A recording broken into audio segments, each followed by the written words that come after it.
The year was 1936, and the British Empire was about to be torn apart by a scandal so explosive that it would reshape the modern monarchy forever. What started as a secret love affair would evolve into a conspiracy involving Nazi sympathizers, blackmail, and a cover-up that reached the highest levels of government. This is the true story of how King Edward VIII nearly destroyed the crown. The official story you learned in school is a lie. They told you Edward abdicated for love, giving up his throne to marry American divorcee Wallis Simpson. But newly declassified MI5 files reveal a much darker truth. Edward wasn't just in love with Wallis, he was actively working to undermine Britain's war efforts and potentially hand the country over to Nazi Germany. The first red flag came in 1935, when British intelligence intercepted communications between Wallis Simpson and German ambassador Joachim von Ribbentrop. The messages weren't romantic, they were strategic. Wallis was feeding classified information about British military preparations directly to Hitler's inner circle. But here's where it gets truly shocking. King Edward knew about it and was actively participating. Secret recordings from Buckingham Palace, recently released under the 50-year rule, capture Edward discussing plans to restore natural order to Europe. In one particularly damning conversation, he refers to Hitler as the most honest leader Europe has seen in centuries, and suggests that Britain's resistance to German expansion is foolish pride that will cost millions of lives. The conspiracy went deeper than anyone imagined. Edward had been recruited by Nazi agents as early as 1933. During a supposedly innocent vacation to Germany, the operation was personally overseen by Heinrich Himmler, who recognized the strategic value of having a Nazi sympathizer on the British throne. The plan was elegant in its simplicity. Edward would become king, marry Wallis, to strengthen his German connections, and gradually steer Britain toward alliance with Germany rather than opposition. Prime Minister Stanley Baldwin was horrified when MI5 briefed him on their findings in late 1936. The evidence was overwhelming. Photographs of Edward at secret meetings with German officials, bank records showing payments from German accounts to offshore funds, controlled by Wallis Simpson. Even more disturbing were the military documents that had been photographed and transmitted to Berlin, including detailed plans for British naval movements and coastal defenses. But Baldwin faced an impossible situation. How do you accuse the King of England of treason without destroying the monarchy itself? The solution was a masterpiece of political maneuvering. Instead of exposing Edward's betrayal, they would create a different scandal, one that would force his abdication, but preserve the crown's reputation. The love story narrative was carefully crafted by British intelligence. They leaked selective information about Edward's relationship with Wallis to sympathetic journalists, framing it as a constitutional crisis about marriage rather than a national security catastrophe. The Archbishop of Canterbury played his role perfectly, condemning the relationship on moral grounds, while staying silent about the real reasons Edward had to go.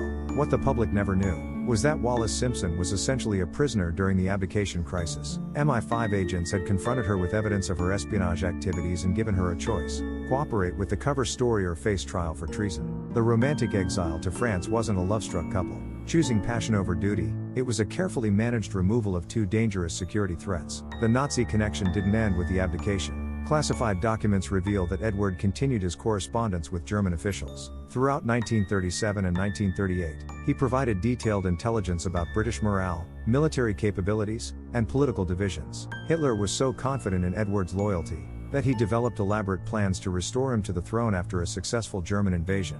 The most chilling evidence comes from captured German files, discovered after the war. Operation Willi was a detailed Nazi plan to kidnap Edward from his exile in France, and install him as a puppet ruler of occupied Britain. Edward was not only aware of this plan, he had helped design it. Letters in his own handwriting discuss logistics, timing, and the political structure of what he called the New British Order. The plot nearly succeeded in 1940. As German forces swept through France, Edward delayed his evacuation from his chateau near Paris. Despite urgent orders from London, he was clearly waiting for German contact. Only the unexpected speed of the French collapse forced him to flee to Spain, where he continued secret negotiations with German agents for several more weeks. British intelligence finally ended Edward's collaboration by threatening to reveal everything to the American press. The scandal would have destroyed not just Edward, but the entire royal family's reputation in the United States, where Britain desperately needed support. Faced with this ultimatum, Edward finally agreed to relocate to the Bahamas, where he could be monitored constantly by British agents. But even in exile, Edward remained dangerous. FBI files, declassified in 2019, reveal that he continued attempting to contact German intelligence through various intermediaries well into 1943. J. Edgar Hoover personally briefed President Roosevelt about Edward's activities, describing him as an active threat to Allied security. who cannot be trusted under any circumstances. The cover-up extended far beyond Edward himself. At least 12 members of the British aristocracy were implicated in the Nazi conspiracy, including several sitting members of parliament. Rather than prosecuting them and risking exposure of the full extent of German infiltration, Churchill's government quietly forced their resignations and exile. Many fled to Argentina, where they lived comfortably, under assumed names for the rest of their lives. The true scope of the conspiracy wasn't limited to Britain. Similar operations were underway across Europe, with Nazi agents cultivating relationships with royal families and aristocrats in Belgium, the Netherlands, Denmark, and Norway. The goal was to create a network of puppet rulers who would legitimize German occupation and make resistance movements appear treasonous rather than patriotic.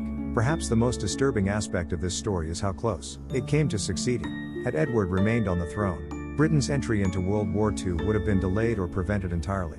The Royal Navy might have been neutralized without firing a shot. The British Empire, which controlled nearly a quarter of the world's population, could have become a willing partner in Nazi expansion, rather than its most determined opponent. The consequences would have been unimaginable. Without British resistance, Hitler's European empire would have been unassailable. The United States would have faced a unified continent under Nazi control. The Holocaust would have proceeded without interference. Millions more would have died, and the democratic values we take for granted today might never have survived. The official coronation of Edward's brother George VI was presented as a smooth constitutional transition.